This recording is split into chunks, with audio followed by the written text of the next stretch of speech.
ನಮ್ಮ ಡಿ.ಕೆ. ಸುರೇಶ್ ಸಾಹೇಬರು ಮತ್ತೊಮ್ಮೆ MP ಆಗಿ 2 ಲಕ್ಷ ಲೀಡಲ್ಲಿ ಗೆಲ್ಲಬರಬೇಕು ಅಂತ ನಾವು ಇವತ್ತು ಚಾಮುಂಡಿ ಬೆಟ್ಟಕ್ಕೆ ಹರಕೆ ಹೊತ್ಕೊಂಡು ಪಾದಯಾತ್ರೆನ ಮಾಡ್ತಾಯಿದ್ದೀವಿ. ಅವರು ಮತ್ತೆ ಗೆದ್ದ ತಕ್ಷಣ ಮತ್ತೆ ಬಂದು ಇನ್ನೊಂದು ಸಾರಿ ಪಾದಯಾತ್ರೆ ಮಾಡಿ ತಾಯಿಗೆ ಹರಕೆನ ತೀರಿಸ್ತೀವಿ ಅಂತ ಹೇಳಕ್ಕೆ ಇಷ್ಟಪಡ್ತೇವೆ. ನೀವು ಯಾವ ಎಷ್ಟು ಜನ ಬಂದಿದ್ದೀರಿ? ನಾವು ಕನಕಪುರದವರು. ನಾವು ಈಗ ಒಂದು 150 ಜನ ಬಂದು ಇಲ್ಲಿ ಹರಕೆ ಹೊತ್ತಿ ಪಾದಯಾತ್ರೆ ಮಾಡ್ತಾ ಇದ್ದೀವಿ. ಅಂದರೆ ಯಾಕೆ ಸರ್ ಅಷ್ಟು ಅಭಿಮಾನ ಸುರೇಶ್ ಅವರು ನಮಗೆ ತುಂಬ ಕೆಲಸ ಕಾರ್ಯಗಳು ಮಾಡಿದ್ದಾರೆ. ನಮ್ಮ ಹಳ್ಳಿಗಳೆಲ್ಲ ತುಂಬ ಕೆಲಸ ಮಾಡಿದ್ದಾರೆ. ನಮ್ಮ ಎಲ್ಲ ಹಳ್ಳಿಯಲ್ಲೂ ತುಂಬ ಕುಡಿಯೋ ನೀರು ವ್ಯವಸ್ಥೆ ಇರ್ಬೋದು, ರೋಡ್ ವ್ಯವಸ್ಥೆ ಇರ್ಬೋದು, ಸ್ಕೂಲ್ ವ್ಯವಸ್ಥೆ, ಚರಂಡಿ ವ್ಯವಸ್ಥೆ, ಎಲ್ಲ ವ್ಯವಸ್ಥೆಗಳನ್ನು ಮಾಡಿದ್ದಾರೆ.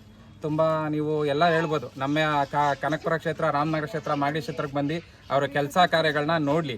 ಆಚೆ 1000 ಹೇಳ್ಬೋದು. ಅವ್ರ ಕೆಲಸ ಕಾರ್ಯಗಳನ್ನ ಹಳ್ಳಿಗೆ ಬಂದು ನೋಡಿದ್ರೆ ಗೊತ್ತಾಗುತ್ತೆ ಅವ್ರು ಏನು ಕೆಲಸ ಮಾಡಿದರೆ ಏನು ಮಾಡಿದರೆ ಅಂತ. ಪ್ರತಿ ಹಳ್ಳಿ ಜನಕ್ಕೂ ನೇರವಾಗಿ ಸಿಗುವಂಥ ವ್ಯಕ್ತಿ ನಮ್ಮ ಸಾಹೇಬರು.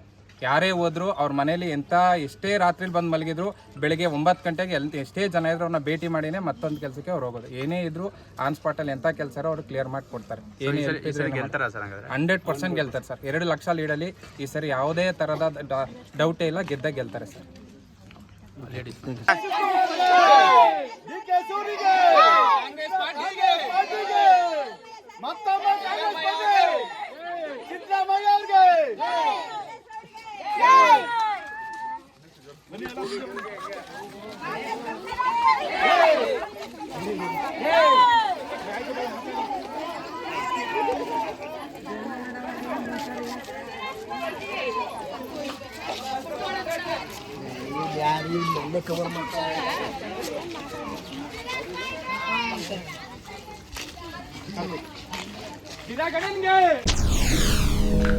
SSTV ಸಿನಿಮಾ ಜಗತ್ತಿನ ಕ್ಷಣ ಕ್ಷಣದ ಸುದ್ದಿಯೊಂದಿಗೆ.